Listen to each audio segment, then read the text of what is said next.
creating a purchase order in KettleiQ. In this short training, I'll show you how to pick a vendor, add line items with a running total, set your delivery date, and send it for approval. Let's take a look. You'll find this under Purchasing Purchase Orders from your dashboard.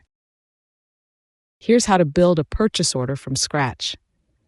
Start by selecting your vendor from the drop-down. Once you pick one, you'll only see the items that vendor actually supplies, so you're not guessing. Click Add Line Item to start building the order. Select the ingredient or packaging item, then enter the quantity you need, and repeat for each item. I'll keep a running total as you go. Set your expected delivery date so it shows up correctly in procurement's incoming stock. And if you've got instructions for the vendor, add them in the notes field. Review the line items and total at the bottom before you continue. When everything looks right, click Save as Draft to hold it for review or Submit to send it into your approval workflow.